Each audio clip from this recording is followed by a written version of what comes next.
नमस्कार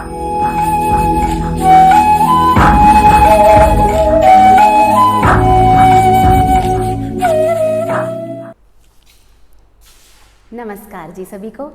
आज मैं ले आई हूँ अगला लेक्चर क्वांटम स्टैटिस्टिकल फिजिक्स की कैटेगरी में। सेकंड लेक्चर है जो क्वांटम स्टैटिस्टिकल फिजिक्स का फर्स्ट लेक्चर था, उसके अंदर हम लोगों ने डिस्कस की कि what was the need of this quantum statistical physics and what are the silent features of quantum statistical physics, those we all have discussed. वहीं पर हमने बात की कि quantum statistical physics is basically of two types. इसके अंदर Bose Einstein statistical physics होती है and Fermi Dirac statistical physics होती है।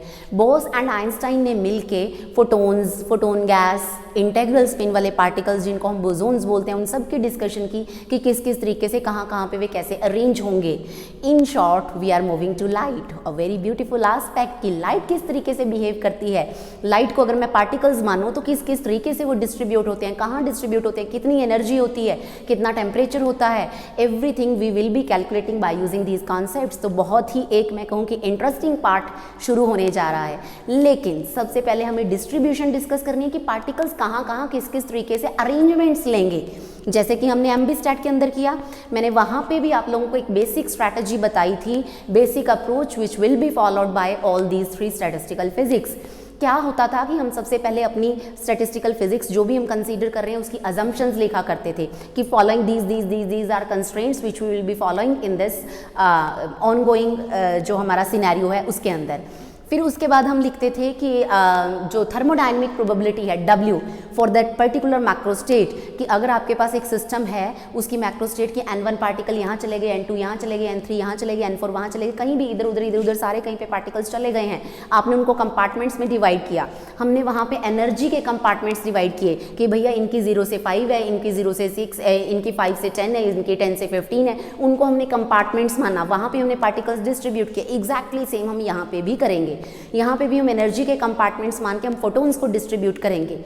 तो हमें W यहाँ पे लिखना है बिकॉज वहाँ पे जो हम करके आए थे वहाँ पे क्या था, पार्टिकल्स वर डिस्टिंग्विशेबल। अब यहाँ पे पार्टिकल्स आर इनडिस्टिंग्विशेबल। क्यों? क्योंकि हाइजेनबर्ग भाई साहब हमारे सामने एक पहाड़ लेके खड़े हो गए हैं कि नहीं, आप इसको क्रॉस करके आगे नहीं जा सकते। तो उन चीज़ों को ध्यान में रखते हुए हमें ये Maxwell Bose Einstein statistical distribution law जो है वो डिराइव करना है।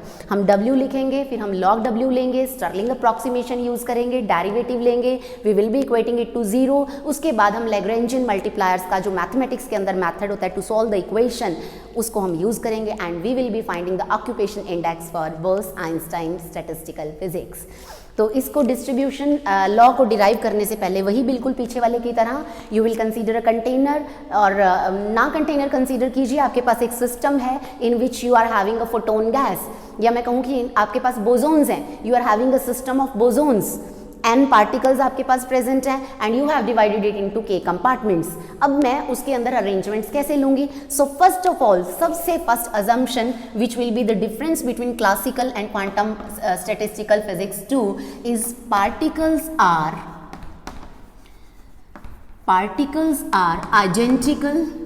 आइडेंटिकल तो पीछे भी थे आप कहेंगे, लेकिन वहां पे डिस्टिंग्विशेबल थे, आइडेंटिकल बट डिस्टिंग्विशेबल था। अब यहाँ पे हमारे पास क्या आएगा? Identical and indistinguishable. तो हर पॉइंट पे आपको डिफरेंस क्लियर होता रहेगा classical and quantum statistical physics के अंदर। Particles are identical and indistinguishable. उसके बाद दूसरी चीज वही जो हमने वहां पे भी कंसीडर की थी कि एक सेल के अंदर कितने भी पार्टिकल जाएं हमें कोई प्रॉब्लम नहीं है, लेकिन जो फेस स्पेस सेल का साइज है वो हाइजेनबर्ग अनसर्टेनिटी प्रिंसिपल को डेफिनेटली फॉलो करेगा और उसके अकॉर्डिंग वो साइज कितना होना चाहिए? h3। तो आप लिखेंगे मिनिमम साइज, और आप यहाँ पे चाहे डिवाइड कर लीजिए पहले कि जो फेस स्पेस है, phase space can be divided into very large number of cells to use principle of equal priori probability. वही रहेगा, ये तो हमारा पॉइंट, कोई भी चेंज नहीं है। Principle of equal a priori probability. अब जो आपको साइज जो ये सेल्स लेनी है इनका साइज क्या होगा, किस तरीके की होंगी, अगली बात हमें उसकी करनी है। उसके बाद हम कहेंगे कि जो सेल हमने चूज की है उसका साइज मिनिमम कितना है, h3। The minimum size of phase space cell is h3 in the context of Heisenberg's uncertainty principle। आप चाहें तो यहाँ पे लिख सकते हैं।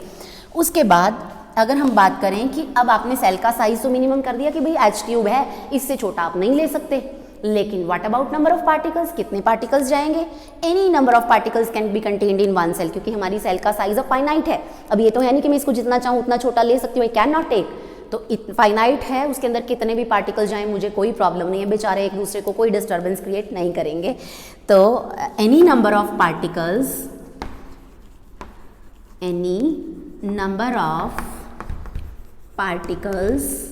Can go in one cell.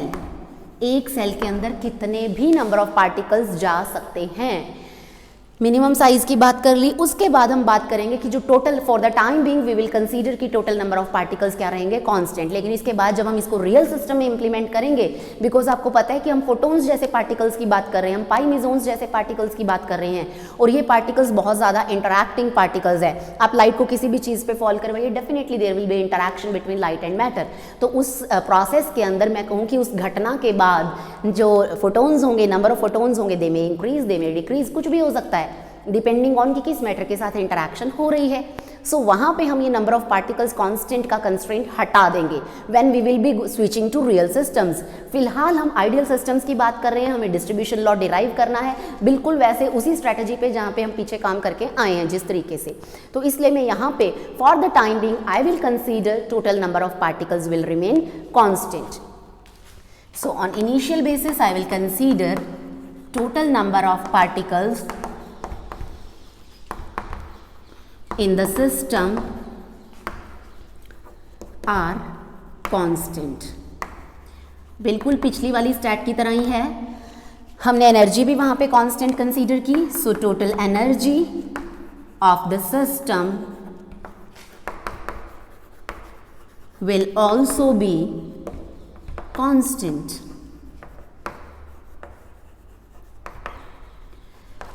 तो ये हो गई कुछ assumptions बोस-आइंस्टाइन डिस्ट्रीब्यूशन लॉ को डिराइव करने के लिए और आगे फर्दर ऑन मूव ऑन करने के लिए। इसके बाद देखिए हम बात करेंगे कि वही कि हमारा कंटेनर है या एक डब्बा है मेरे पास, या एक मेरे पास ट्यूब लाइट है जिसके अंदर बहुत सारे फोटोन्स प्रेजेंट है, कोई भी ऐसा सिस्टम जिसमें मेरे पास बोसोन्स प्रेजेंट है, आई हैव कंसीडर्ड। और मैंने उस सिस्टम को आई डिवाइडेड और we divided the whole phase space. वो जो सिस्टम हमने कंसीडर कर लिया वो हमारा फेज स्पेस है। So we will say कि we have divided our system into k compartments. Now these compartments will be of unequal size, so we will be further dividing it into cells.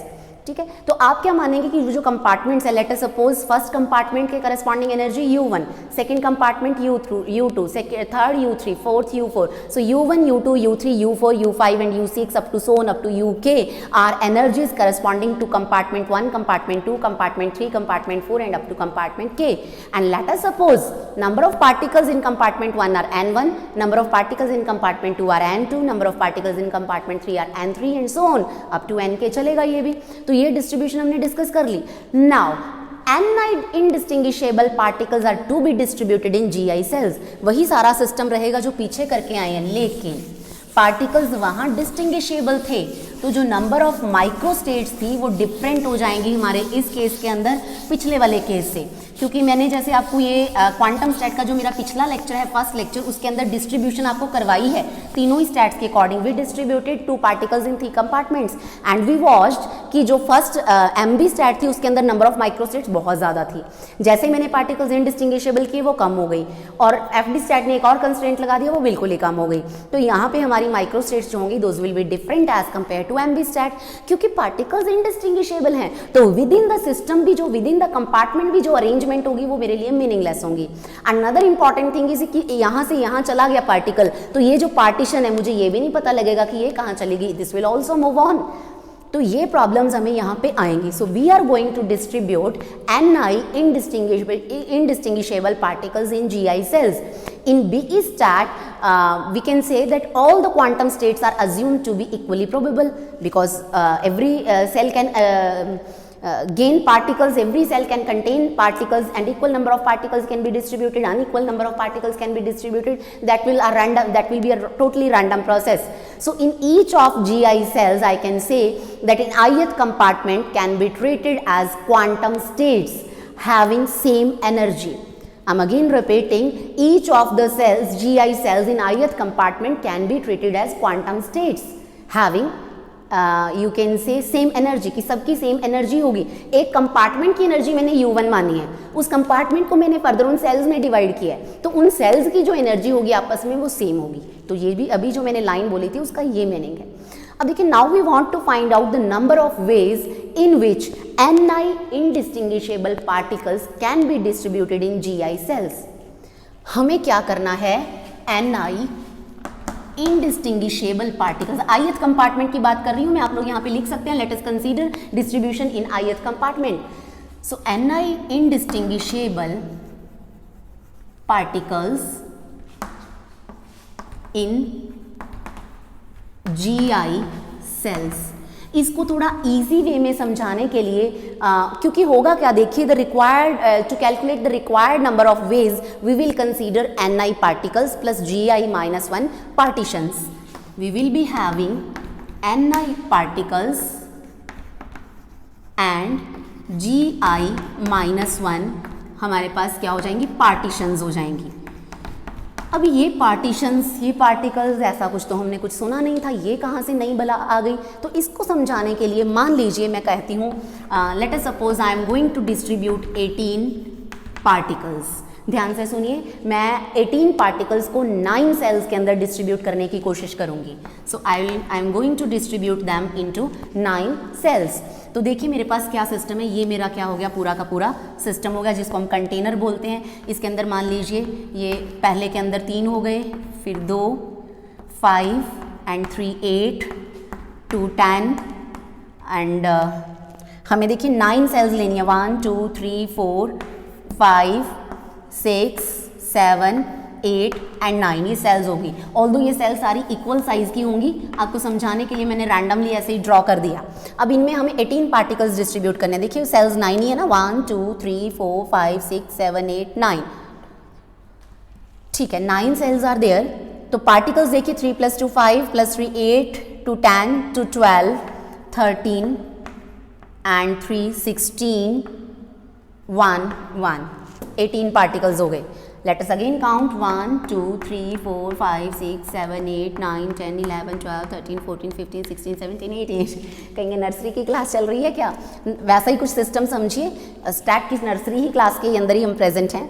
तो देखिए 18 particles are going to be distributed in 9 cells, but you don't recognise these particles. आपको नहीं पहचान कि कौन सा first है. अब ये फटाफट से यहाँ चला गया, देखिए ध्यान से देखिए, ये यहाँ चला गया और कुछ इस तरीके की डिस्ट्रीब्यूशन हो गई है, कुछ ऐसी डिस्ट्रीब्यूशन हो गई है. मुझे नहीं पता कि कौन सा, ये पार्टिकल यहाँ गया कि ये यहाँ गया कि ये यहाँ गया. ये भी हो सकता है कि ये पार्टीशन जो है ये शिफ्ट होके यहाँ आ गई हो, ये पार्टीशन शिफ्ट होके यहाँ चली गई हो. तो देखिए अगर 9 सेल्स हैं तो ये मैंने जानबूझ के ये थोड़ा थोड़ा स्पेस छोड़ा है ताकि आप लोग इनको ध्यान से देख पाएँ. 1 2 3 4 5 6 7 8 9 9 partitions. 1 2 3 4 5 6 7 8. So 8 partitions are there. अगर मेरे पास 9 सेल्स हैं तो 8 पार्टीशंस होंगी. मतलब जो गैप्स हैं बीच में, जो बाउंड्रीज हैं, जो दीवारें हैं, वो 8 दीवारें हैं मेरे पास. आप लोग ये मान सकते हैं कि 3 यहाँ है, फिर एक दीवार, फिर 2 यहाँ, फिर एक दीवार, फिर पार्टिकल्स, फिर दीवार. अब पार्टिकल्स जब शिफ्ट होकर इधर उधर जाएंगे, यू कैन अज्यूम, ध्यान से इसको इमेजिन करिए, visualise the things, you will imagine कि वो दीवारें भी शिफ्ट हो रही हैं. बिकॉज पार्टिकल्स इनडिस्टिंग्विशेबल, हम नहीं पहचान पा रहे हैं. Cells are being change, cells भी आपस में चेंज हो रही हैं. तो हमें क्या कंसीडर करना पड़ेगा, अब ये मेरे पास जो सिस्टम हो गया, यहाँ पे ये पार्टिकल्स भी एक दूसरे के साथ एक्सचेंज हो रहे हैं, विच आर 18 पार्टिकल्स. और ये जो पार्टीशंस हैं ये भी एक्सचेंज हो रही हैं, 8 पार्टीशंस.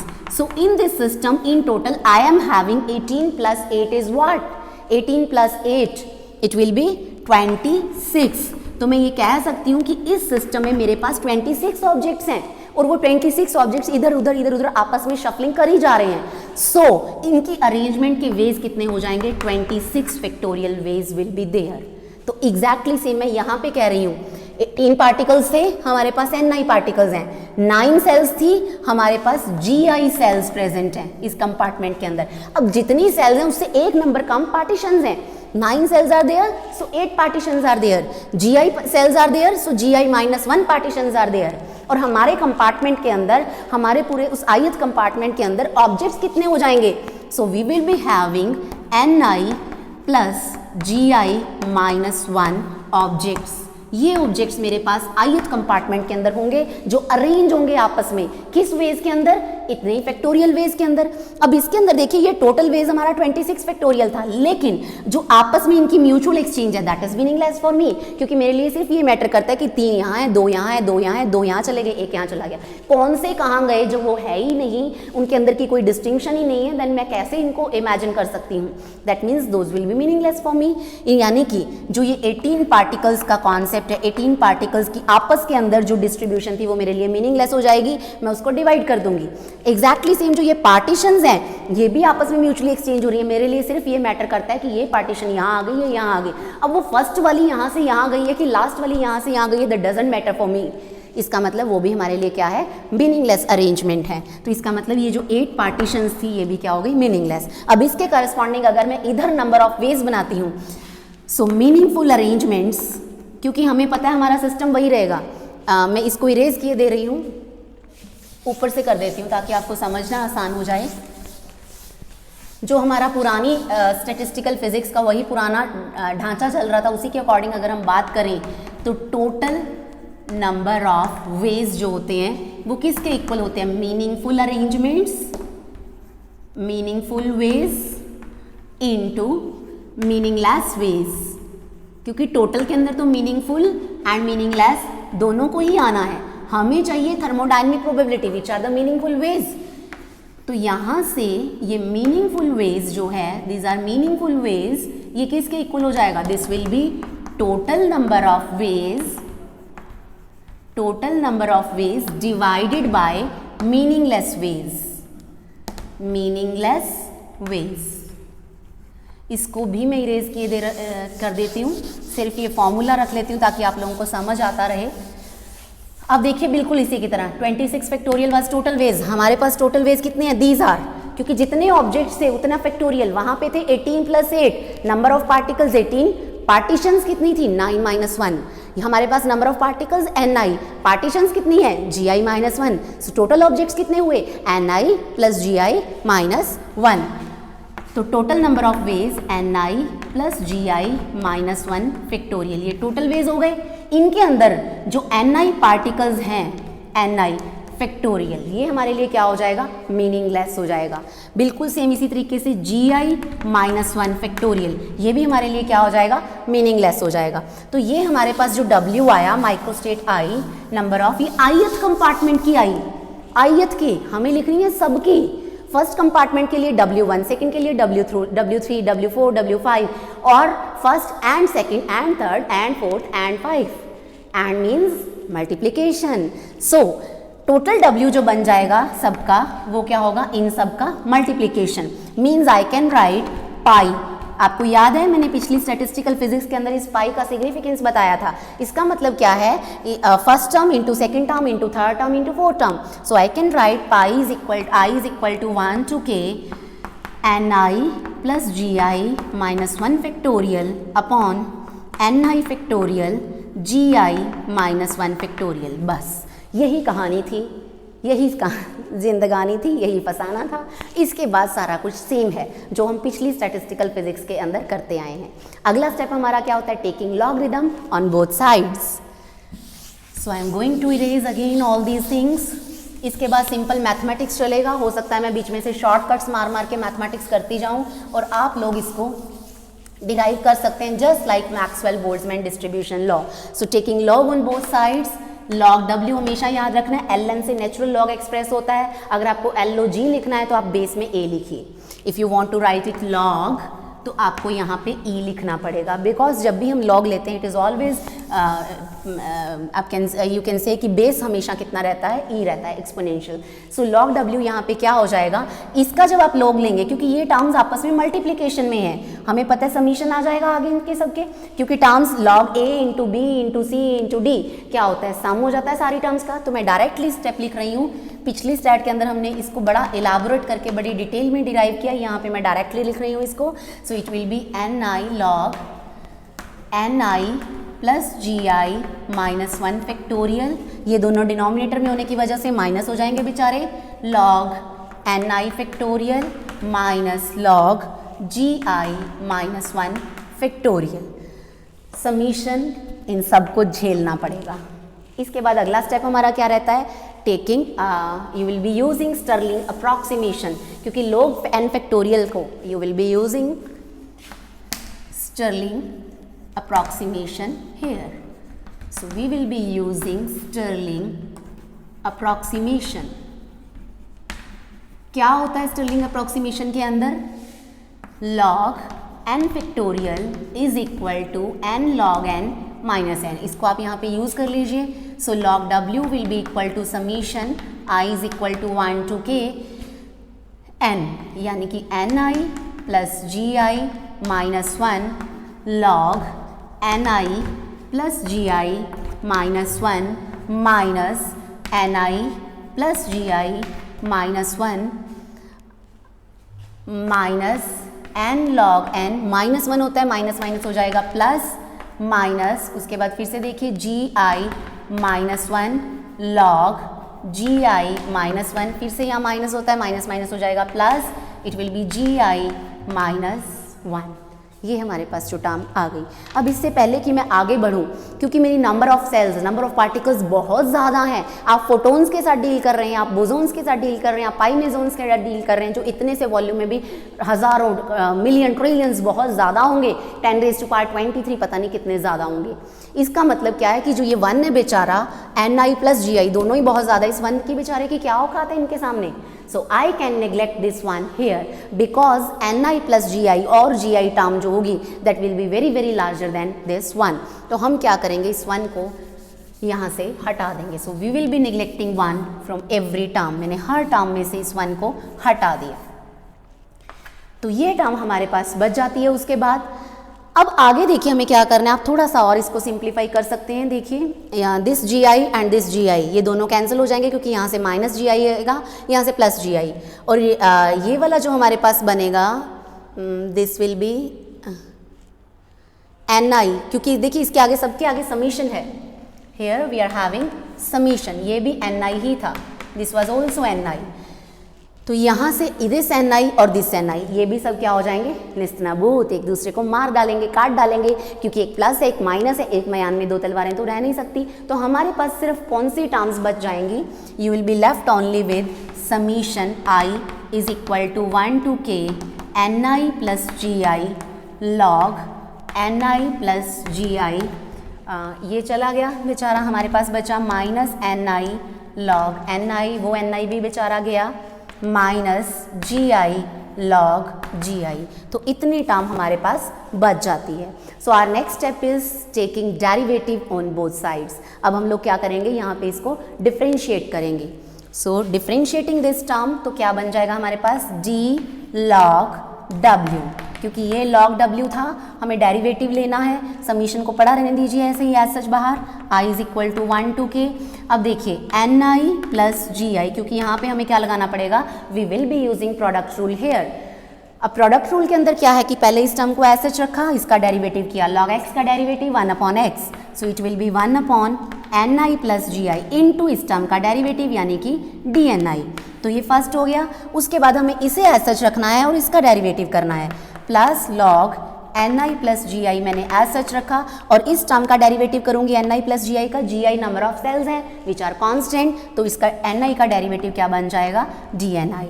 अब इसी तरीके से हम इसकी बात करेंगे, यहाँ पे भी हम प्रोडक्ट रूल लगाएंगे। So minus first of all N I को एज सच रखा, लॉग एन आई का 1 upon N I into D N I, ये बना, एंड आफ्टर दैट आप लॉग एन आई को एज सच रखेंगे और इसका डेरिवेटिव करेंगे। So it will be N I D N I log N I ये टर्म आ गई बिकॉज जी इज़ कॉन्स्टेंट, तो उसका डेरिवेटिव क्या हो जाएगा 0। तो ये हमारे पास डेरिवेटिव की टर्म्स आ गई। यहाँ से ये देखिए कैंसिल हो गया और यहाँ से ये भी कैंसिल हो गया। फिर ये DNI प्लस का है, ये DNI माइनस का है, ये भी एक दूसरे को निस्तनाबूद कर देंगे। तो हमारे पास क्या बचेगा, देखिए कितनी लंबी चौड़ी हम टर्म लेके चले थे और कितने छोटे से रिजल्ट पे हम आकर रुक गए हैं। तो देखिए D log W is equal to summation I 1 to K, हमारे पास क्या आया log NI plus GI minus log NI और DNI मैंने बाहर कॉमन ले लिया is equal to 0। Let us suppose this is my equation 1। तो हम उस रिजल्ट पे पहुंच गए हैं जो हमारा बेसिक अप्रोच वाला होता था। इसके बाद जो आगे हम नेक्स्ट स्ट्रेटजी अपनाते हैं that is method of unknown multipliers, Lagrangian method of unknown multipliers. मतलब अब हमें ज़रूरत पड़ेगी अल्फ़ा और बीटा की, जिनको हमने अपनी पॉकेट में छुपा के रखा हुआ था। अब हम उनको निकालेंगे कि भैया आ जाओ हमारी इक्वेशंस के अंदर फिट हो जाओ एंड हेल्प अस। तो उसके बाद जो हमने नेक्स्ट किया कि हमारे नंबर ऑफ पार्टिकल्स कांस्टेंट है, it means NI was constant, summation NI was constant. मैंने क्या किया, इसका डेरिवेटिव किया, so summation DNI will be 0। फिर मैंने इसको अल्फ़ा से मल्टीप्लाई करवाया, alpha DNI is equal to 0। Suppose this is equation 2। बिल्कुल उसी तरीके से फिर हम एनर्जी की बात करेंगे कि हमारे पास energy UI NI will be equal to constant. अगर कांस्टेंट है, समीशन है ये, इसका आप डेरिवेटिव करेंगे UI DNI will be equal to 0। अगला स्टेप क्या रहेगा, इसको बीटा से मल्टीप्लाई कीजिए, UNI DNI is equal to 0। Now subtracting equation 2 and 3 from equation 1 and you will obtain your occupation index. कितना मज़ा आ रहा है ना इसको करने में। तो यहीं पर मैं आप लोगों को मुझसे जेलस भी फील हो रहा होगा कि मैं यहीं पे इसको इरेज करके आप लिख रही हूँ, आप लोगों को लिखना पड़ेगा। इतना तो अब डिफरेंस टीचर और स्टूडेंट में रहेगा ही। So summation DNI minus beta summation UI DNI is equal to 0। तो अब देखिए बहुत ही जल्दी हम अपने रिजल्ट पर पहुँचने वाले हैं। सो ये टर्म हमने इक्वल टू 0 कर ही दिया already, there is no need to write this again. So summation 1 से K ये भी मैंने कॉमन ले लिया, then log NI plus GI, उसके बाद हमारे पास है, इसको मैंने log A, B को मैंने सपोज log NI ऐसे लिख लिया, minus alpha minus beta UI और DNI हमने यहाँ पे क्या ले लिया, एक कॉमन इक्वल टू 0। अब ये जो टर्म है this can be equal to 0 if and only if the argument in this bracket will be equal to 0। यानी कि ये जो टर्म विद इन ब्रैकेट है अब ये 0 होनी चाहिए। तो अगले स्टेप में आप करेंगे इस टर्म को 0। मैंने एक और आपको जेलसी का फैक्टर दिया यहीं पे इरेज करके, I have written it equal to 0।